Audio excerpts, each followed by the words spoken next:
الحمد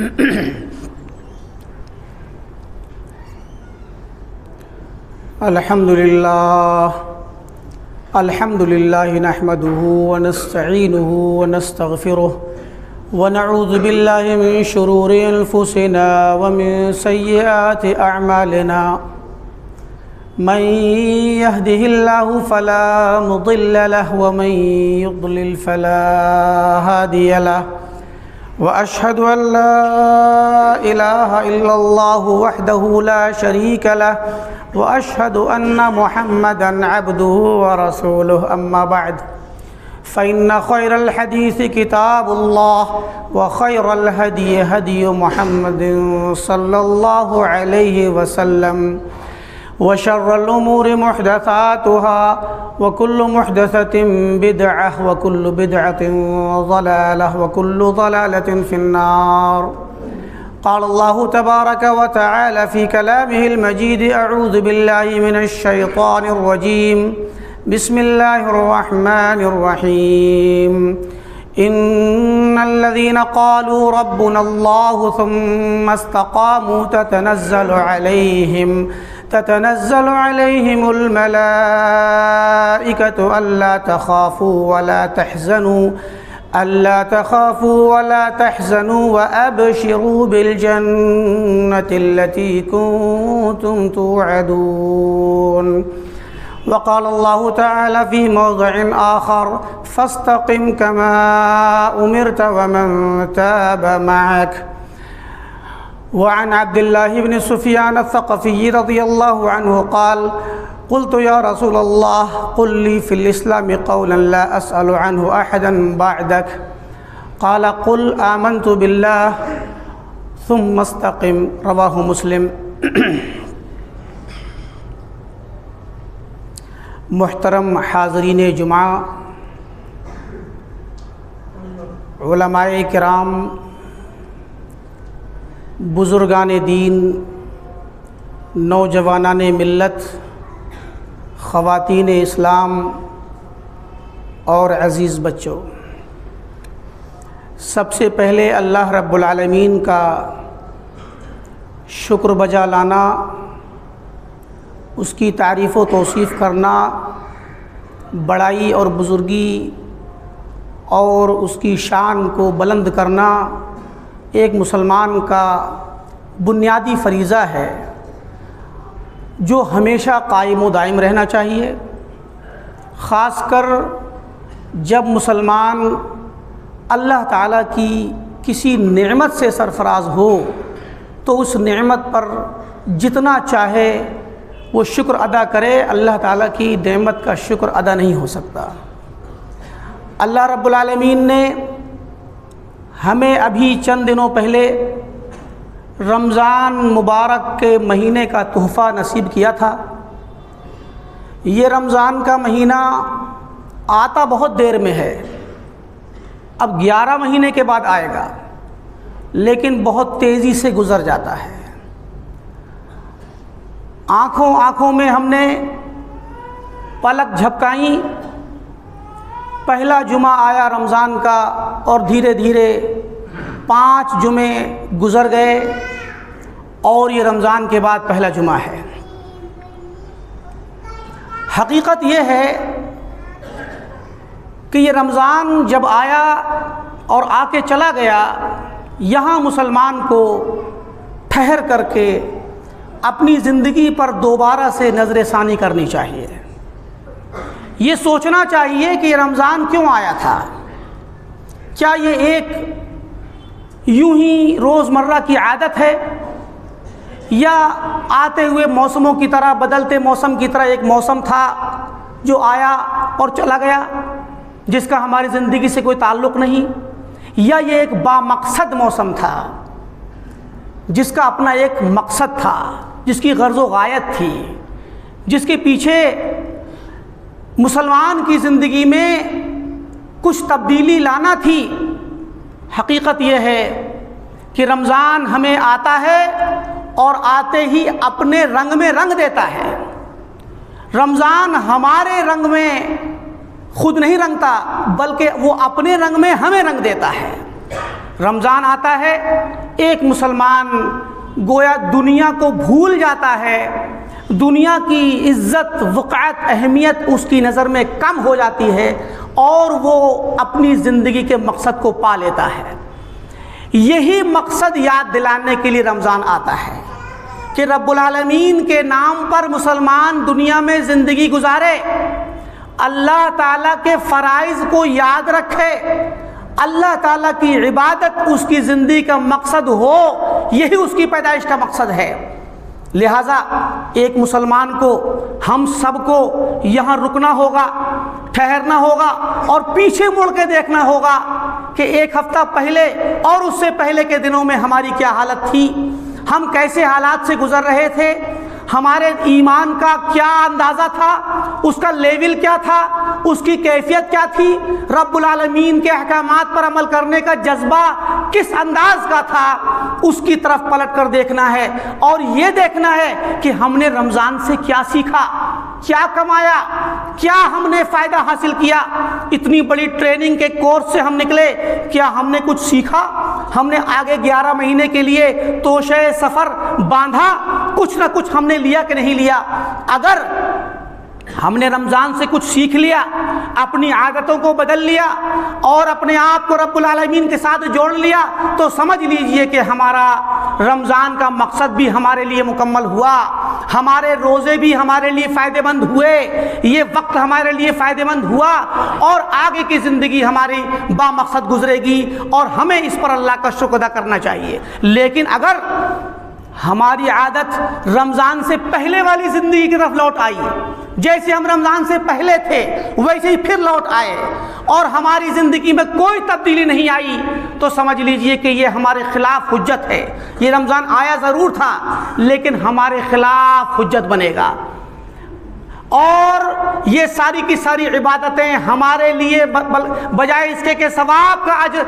و اجر کا باعث بنے، ہماری زندگی جب پلٹے گی تو یہ ایک طریقے سے ارتداد کی شکل ہے، گرچہ اسلام سے نہیں، ایمان سے نہیں، لیکن اطاعتوں سے، رحمان کے راستے سے،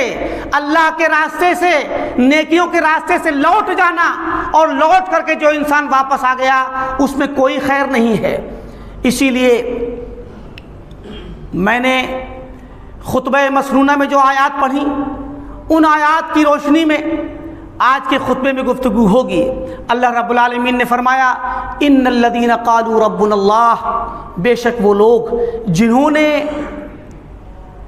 اللہ تعالیٰ کو اپنا رب مانا اور اس بات کا اقرار کیا، اللہ کی ربوبیت کا اقرار کیا اور ربوبیت کے نتیجے میں اس کی الوہیت کا اقرار اور عمل کیا، کیونکہ خالص صرف اللہ کو رب کہہ دینا کافی نہیں بلکہ اپنے عمل سے ثابت کرنا ضروری ہے کہ آپ اور ہم اللہ تعالیٰ کو اپنا رب مانتے ہیں۔ فرمایا جنہوں نے کہا کہ ہمارا رب اللہ ہے، ہم اللہ کے پجاری ہیں، ہم اللہ پر ایمان رکھنے والے ہیں، جنہوں نے رب کی ربوبیت اور الوہیت کا اقرار کیا، اس کی توحید کو مانا، اس کے تقاضوں کو مکمل کیا، ثم استقاموا، اور پھر اس پر جم گئے، اس پر ڈٹے رہے، استقامت برتی، اس پر قائم و دائم رہے، اپنے قول پر، اپنے فعل پر زندگی گزار دی۔ یہ نہیں کہ ایک دن کے لیے ایمان کا جذبہ جاگا، ایک ہفتے کے لیے جاگا، ایک مہینے کے لیے جاگا، اس کے بعد پھر بھول گئے، ایسا نہیں، بلکہ استقامت کے ساتھ، پائے ثبات کے برقراری کے ساتھ اپنے آپ کو اللہ کی راہ پر، صراط مستقیم پر قائم و دائم رکھنے کی کوشش کے ساتھ اپنی زندگی گزاری، اللہ سے استقامت کی دعا بھی کی اور خود بھی استقامت کی کوشش کی اور اس پر جمے رہے، قائم و دائم رہے۔ فرمایا ایسے لوگوں کے لیے خوشخبری ہے۔ خوشخبری کیا ہے؟ تتنزل علیہم الملائکہ، ایسے لوگوں پر فرشتے نازل ہوتے ہیں، ان کے پاس فرشتے آتے ہیں۔ تتنزل، اہل علم نے اس بات کی وضاحت کی ہے کہ تنزل علیہم الملائکہ نہیں کہا بلکہ تتنزل کہا، جس میں بار بار آنا ہے، جس کا مفہوم ہے کہ بار بار آتے ہیں، یعنی فرشتے جب جس کا جو حال ہو، جس وقت انسان کی اللہ تعالیٰ کے ساتھ، اللہ تعالیٰ کے رسول کی ہدایات کی روشنی میں، اللہ کی عبادت میں جو بندہ مشغول ہو اور وہ اپنی زندگی اللہ تعالیٰ کے ساتھ گزارے، اور جس وقت اللہ تعالیٰ کی رحمت ہو، اللہ تعالیٰ اس کے دل کی کیفیت کو دیکھے، اس پر سکینت اور رحمت نازل ہو، اس وقت فرشتے اس پر نازل ہوتے ہیں، فرشتوں کا نزول ہوتا ہے۔ یہ زندگی میں بھی ہوتا ہے اور مفسرین کے اقوال کی روشنی میں موت کے وقت بھی ہوتا ہے۔ کوئی انسان زندگی میں استقامت پر رہا،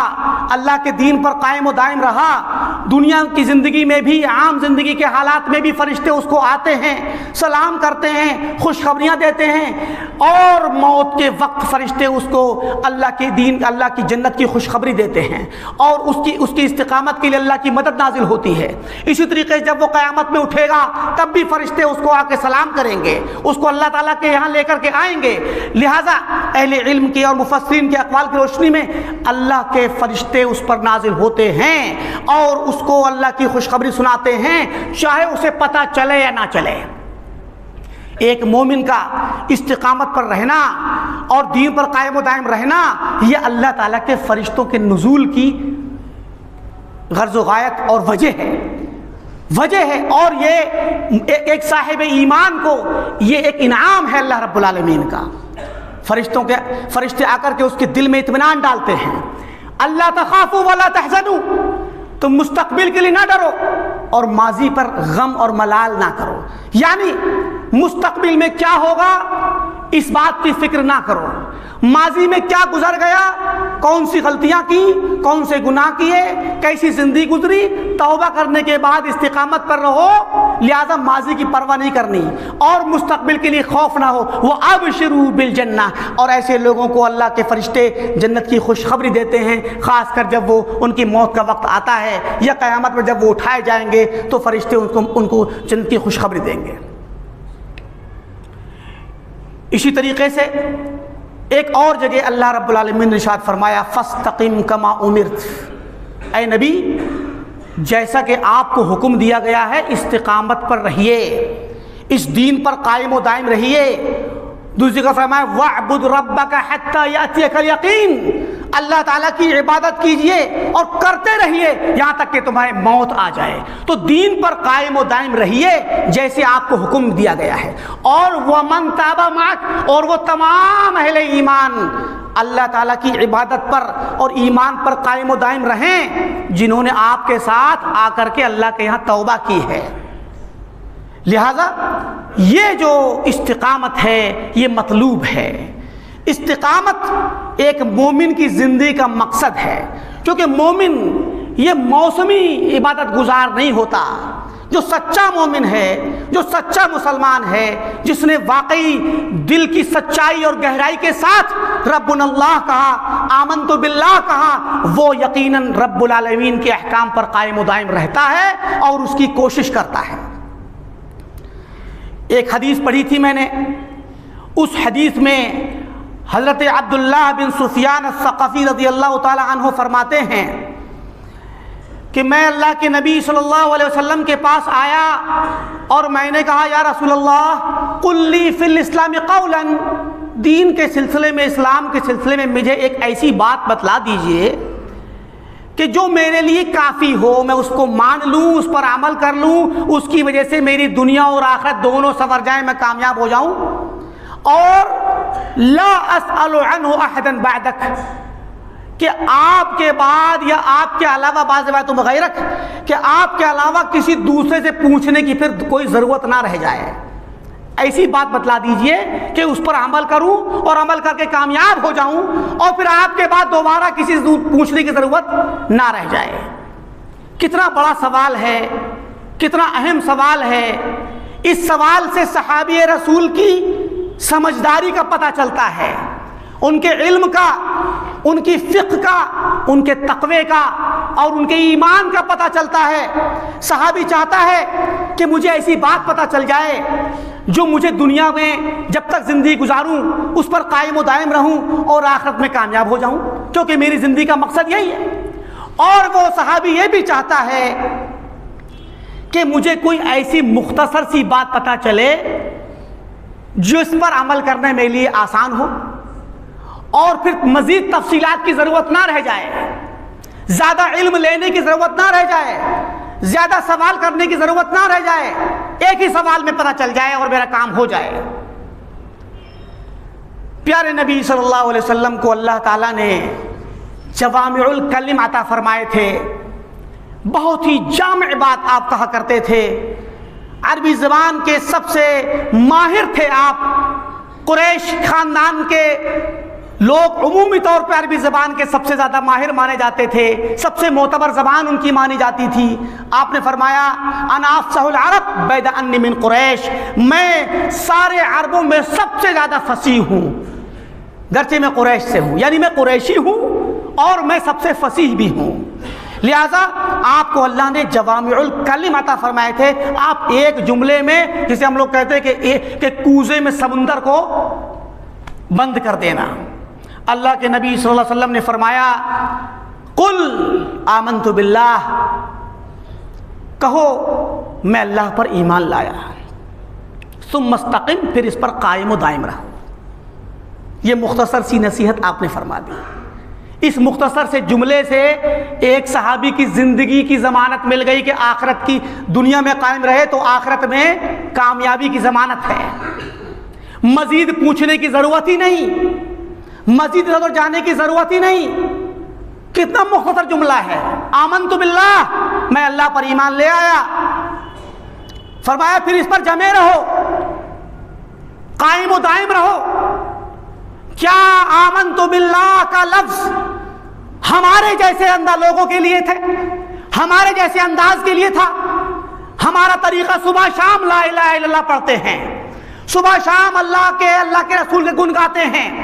ابھی رمضان کا مہینہ گزرا، اپنے گریبان میں جھانک کر دیکھنا چاہیے اس ایک ہفتے میں ہم نے کتنی گناہ کیے، کتنا اللہ رب العالمین کو بھول کر کے دنیا میں ہم غافل ہو گئے، کتنوں کو ہم نے دھوکہ دیا، کتنوں کے ساتھ دغا کیا، کتنوں کے مال لوٹ لیے، کتنوں کے مال کو چوری کر لیا، ہم نے کیا کچھ دبایا، کیا کچھ حقوق ضائع کیے، کتنے فرائض کو ہم نے چھوڑا۔ اس کے باوجود ہماری زبان پر لا الہ الا اللہ ہے، ہمارے ہاتھوں میں تسبیحاں ہیں۔ لیکن صحابی رسول کو اللہ کے رسول نے فرمایا قل آمنت باللہ، کہہ دو کہ میں اللہ تجھ پر ایمان لایا۔ اللہ پر ایمان لانا ایک جملہ نہیں ہے، یہ پوری زندگی کی تبدیلی کا ایک نشان ہے، پوری زندگی کو تبدیل کر دینے والی علامت ہے۔ اس کے ذریعے زندگی میں بھونچال آ جاتا ہے، کفر سے ایمان کی زندگی آتی ہے، شرک سے توحید کی زندگی بنتی ہے،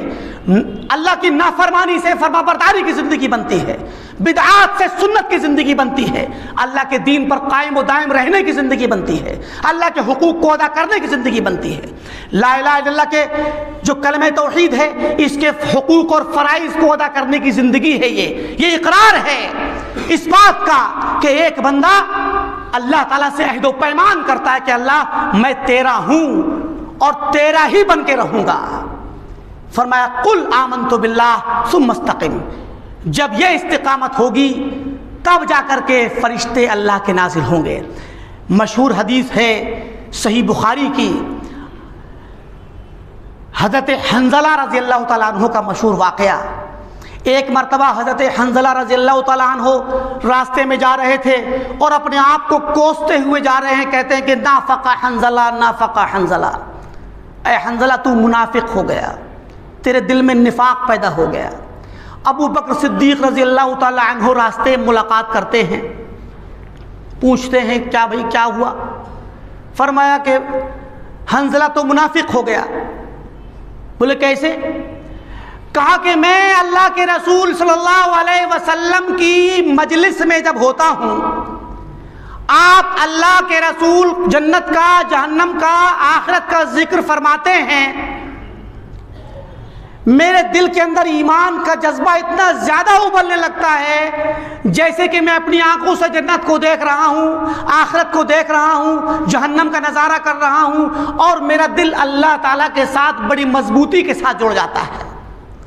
لیکن میں جب وہاں سے نکل کے آتا ہوں مجلس رسول صلی اللہ علیہ وسلم سے اور اپنے گھر میں آتا ہوں، اپنی بیوی بچوں کے ساتھ بیٹھتا ہوں، کھیلتا ہوں، بات چیت کرتا ہوں، پھر اپنی ضرورتوں میں، اپنے کام دھام میں جاتا ہوں، اپنی کھیتی باڑی میں جو بھی اپنے کاروبار ہیں ان میں جاتا ہوں، میں اس جذبے کو کھو بیٹھتا ہوں، بھول جاتا ہوں کہ اللہ کے نبی نے کیا کہا تھا، یاد نہیں رہتا۔ لہٰذا میں سمجھتا ہوں کہ یہ نفاق ہے، مجھے لگتا ہے کہ میں منافق ہوں، اللہ کے نبی کے سامنے ایمان والا اور آپ کے پیچھے دنیا والا۔ ابو بکر صدیق رضی اللہ تعالیٰ عنہ نے فرمایا یہ تو مجھے بھی احساس ہوتا ہے، اب کیا کیا جائے؟ دونوں کے دونوں لوگ پیارے نبی صلی اللہ علیہ وسلم کی خدمت میں آئے اور عرض کیا کہ ایسا ایسا معاملہ ہے۔ آپ نے فرمایا لو انکم تدومون علی ما تکونون عندی، اگر تم لوگ اسی حال میں ہر وقت رہو جس حالت میں تم میرے پاس رہتے ہو، اگر تمہاری یہ کیفیت ہمیشہ برقرار رہ جائے تو پھر تمہاری حالت اور تمہارا جذبہ اور تمہارے ایمان کا لیول اتنا اونچا ہو جائے گا۔ فرمایا لصافحتکم الملائکہ علی فروشکم وفی طرقکم، کہ تم سے فرشتے مصافحہ کریں گے، تمہارے بستروں پہ اٹھنے سے پہلے تم سے مصافحہ کرنے آئیں گے، راستوں میں چلتے پھرتے تم سے فرشتے مصافحہ کریں گے۔ لیکن یا حنظلہ ساعۃ وساعہ، کوئی حرج کی بات نہیں، اگر دل سے تمہارے جذبہ کم ہو جاتا ہے تو کسی وقت جذبہ برقرار رہے، کبھی ہلکا ہو جائے، کوئی حرج کی بات نہیں ہے۔ یہاں دو چیزیں اس حدیث سے پتہ چلتی ہیں۔ ایک چیز تو یہ کہ اس حدیث سے تفسیر ہوتی ہے اس آیت کی، جو آیت کریمہ پڑھی گئی کہ اگر جو لوگ ایمان لانے کے بعد ایمان پر برقرار رہ جائیں، ایمانی کیفیت پر استقامت رکھیں تو فرشتے نازل ہوں گے، فرشتے سلام کریں گے، خوشخبریاں دیں گے۔ اور دوسرا پتہ یہ چلتا ہے ہمارے لیے اس میں تھوڑا سا دلاسا ہے، تسلی کی بات ہے، وہ یہ کہ ہمارے دلوں میں اگر رمضان کی سی عبادت والا جذبہ ہر وقت نہ بھی رہے، یہ مقصود نہیں ہے کہ آپ ہر وقت رمضان کی طرح روزانہ روزے رکھیں، روزانہ رات کو جماعت کے ساتھ تراویحاں پڑھیں، یا روزانہ وہی جذبہ قرآن کریم میں ہمہ وقت مشغول رہیں، دنیا چھوڑ دیں، روزانہ اعتکاف کریں، یہ مقصد نہیں ہے شریعت کا۔ وہ تو ایک خیر کا موسم ہے، یہ رمضان ایک عبادت کا موسم ہے جس میں اللہ والے عبادت کر کے اپنے آپ کو سدھار لیتے ہیں، مزید اپنے آپ کو تیار کرتے ہیں، اور عام اللہ کے بندے اپنی عادتوں کو سدھار کر کے اللہ والے بننے کے لیے ان کے لیے راستہ مہیا ہوتا ہے۔ تو یہ مقصود نہیں کہ ہر وقت عبادت میں رہیں، لیکن مقصود یہ ہے کہ ہم اللہ تعالیٰ کے فرائض پر قائم و دائم رہیں۔ اگر ہمارے جذبے میں کمی آتی ہے تو کوئی حرج نہیں، لیکن ایسا نہ ہو کہ اب کمی آئے تو بھول ہی جائیں، نہیں۔ فرمایا ساعتن وساعہ، کبھی ایک گھنٹہ، کبھی ایک ساعت، کچھ وقت ہمیں اللہ تعالیٰ کے ساتھ گزاریں تاکہ ہمارا ایمان تازہ رہے، ہمیں آخرت کی یاد برقرار رہے، ہم اللہ کے فرائض پر قائم و دائم رہیں۔ اور اگر دنیا میں جانے کے بعد، بازار میں جانے کے بعد، بیوی بچوں کے پاس جانے کے بعد اگر ہم بلا شبہ آپ کو اللہ تعالیٰ کی یاد سے کچھ دیر کے لیے غفلت ہوگی، لیکن جب ہمیں اللہ کے منادی کی ندا آئے کان میں تو فوراً بیوی بچوں کو چھوڑ کر کے مسجد میں جانا چاہیے، ہمیں کاروبار بند کر کے مسجد میں آنا چاہیے،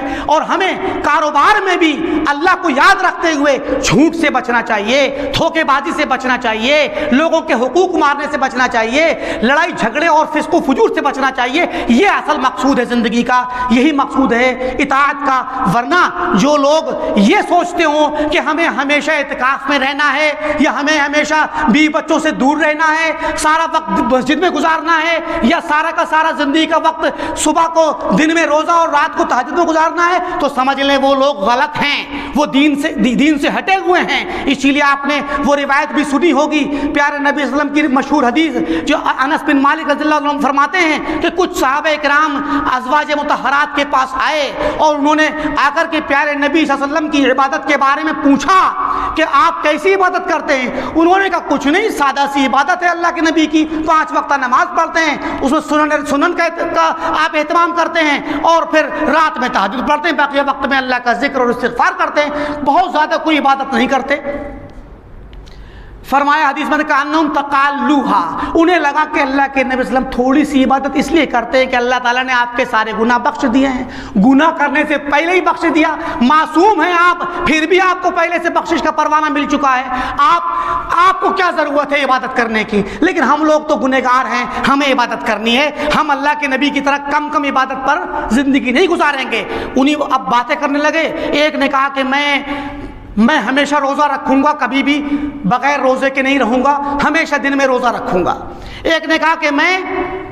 رات بھر جاگوں گا، میں بالکل نہیں سوؤں گا۔ اور ایک نے کہا کہ میں شادی ہی نہیں کروں گا، ساری زندگی دین میں لگا دوں گا، عبادت میں اور اللہ کی راہ میں۔ کیونکہ ہم پوری زندگی کا ایک لمحہ بھی اللہ کی عبادت میں گزار دیں، تب بھی ہم اللہ کا نہ حق ادا کر سکتے، نہ ہمیں وہ رتبہ مل سکتا جو اللہ کے نبی کو ملا ہے، اور پتہ نہیں ہماری بخشش ہو یا نہ ہو۔ یہ باتیں آپس میں کرنے لگے۔ پھر ازواج مطہرات نے، جن کے گھر کے پاس وہ باتیں کر رہے تھے، انہوں نے اللہ کے نبی صلی اللہ علیہ وسلم کو خبر دی۔ آپ نے فوراً لوگوں کو طلب کیا اور فرمایا میں نے سنا ہے کہ کچھ لوگوں نے ایسے کہا ہے۔ آپ نے کہا سن لو، میں روزہ بھی رکھتا ہوں اور کبھی کبھار نہیں رکھتا ہوں، میں رات کو سوتا بھی ہوں اور رات کو اٹھ کر کے تہجد بھی پڑھتا ہوں، میں نے شادی بھی کی ہے اور میں اللہ کے دین کے لیے زندگی گزارتا ہوں، نماز روزے کے علاوہ اللہ کی راہ میں زندگی گزارتا ہوں۔ لہٰذا میری سنت یہ ہے کہ آپ شادی بھی کرو، بیوی بچوں کے ساتھ بھی رہو، کاروبار بھی کرو، آپ روزے بھی رکھو اور نہ بھی رکھو، رات کو سو بھی اور رات کو جاگو بھی۔ لہٰذا یہ میری سنت ہے، فمن رغب عن سنتی فلیس منی، لہٰذا جو میری سنت سے روگردانی کرے گا، میرے راستے سے ہٹے گا، اس کا مجھ سے کوئی تعلق نہیں۔ لہٰذا رمضان کے مہینے سے جو ہم نے سیکھا ہے، اس کو سیکھنے کے بعد بقیہ وقت میں ہم استقامت کی زندگی گزاریں اور اللہ کے فرائض پر قائم دائم رہیں، سنتوں کا اہتمام کریں، نوافل کا اہتمام کریں جب وقت ملے، لیکن اس میں غلو نہ ہو، اس کے اندر حد سے تجاوز نہ ہو۔ ایسا نہ ہو کہ ہم اس کی وجہ سے گھر والوں کے حقوق کو چھوڑ دیں، اس کی وجہ سے معاشرے کے حقوق کو چھوڑ دیں۔ اللہ کے بندوں پر اللہ تعالیٰ کا بھی حق ہے، اللہ کے ان بندوں پر اللہ تعالیٰ کے دین کے ساتھ ساتھ ان کے بیوی بچوں کا حق ہے، ماں باپ کا حق ہے، سماج کا حق ہے، دنیا کمانا ضروری ہے، لیکن اللہ تعالیٰ کے حقوق کی ادائیگی کے ساتھ ایسا نہ ہو کہ ایک جانب دوسرے جانب پر غالب ہو جائے اور ہم افراط تفریط کا شکار ہو جائیں۔ شریعت ہم کو اعتدال سکھلاتی ہے، اعتدال کے ساتھ استقامت برتیں۔ اللہ رب العالمین سے دعا ہے کہ اللہ تعالیٰ ہمیں صحیح طریقے سے دین پر قائم و دائم رکھے۔ اور اس میں ایک بات مختصر یہ بتلانی ہے کہ اللہ تعالیٰ استقامت پہ ہمیں قائم و دائم رکھے۔ اس کے بعد رمضان کے بعد کا یہ شوال کا مہینہ گزر رہا ہے، اس شوال کے مہینے میں پیارے نبی صلی اللہ علیہ وسلم نے ارشاد فرمایا من صام رمضان ثم اتبعه ستا من شوال کان کصوم الدہر، کہ جس شخص نے رمضان کے مہینے کے روزے رکھے اور اس کے بعد شوال کے 6 روزے جس نے رکھے، تو پھر اس شخص کو پورے سال کے روزے رکھنے کا اجر ملے گا، کیونکہ شریعت میں ایک نیکی کا اجر 10 کے برابر ہوتا ہے، تو ایک مہینے کا اجر 10 مہینوں کے برابر ہو گیا، اور 6 روزے 60 دنوں کے برابر ہو گئے، 2 مہینے گویا 12 مہینے کے پورے سال روزے رکھنے کے برابر اجر ملے گا۔ تو یہ پیارے نبی صلی اللہ علیہ وسلم کی سنت ہے، ہم تمام کو اس سنت پر قائم و دائم رہنا چاہیے۔ اور اسی طریقے سے اللہ کے نبی صلی اللہ علیہ وسلم کی سنت یہ بھی تھی کہ آپ سوموار کے دن روزہ رکھتے تھے، آپ جمعرات کو روزہ رکھتے تھے، اسی طریقے سے ایام 20 کا روزہ رکھے تھے، 3 دنوں کا درمیان شہر میں، درمیان مہینے میں۔ لہٰذا ان چیزوں کا ہم اعتبار کریں اور ان کا خیال رکھیں، اور اپنی زندگی میں روزے کو، اللہ کی عبادت کو، نوافل کو اور صدقات و خیرات کو رواج دیں اور دین پر قائم رہنے کی کوششیں کریں، اللہ کے ذکر پر قائم رہیں۔ اللہ تعالیٰ سے دعا ہے کہ اللہ تعالیٰ ہم تمام کو دین اسلام پر قائم و دائم رکھے، جب تک اس دنیا میں رہیں اسلام پر رہیں، جب ہمارا خاتمہ ہو تو توحید و سنت پر ہو۔ وآخر دعوانا الحمدللہ رب العالمین۔ بارک اللہ لی ولکم فی القرآن العظیم ونفعنی وإیاکم بالآیات والذکر الحکیم، انہ تعالی جواد کریم ملک بر رؤوف الرحیم۔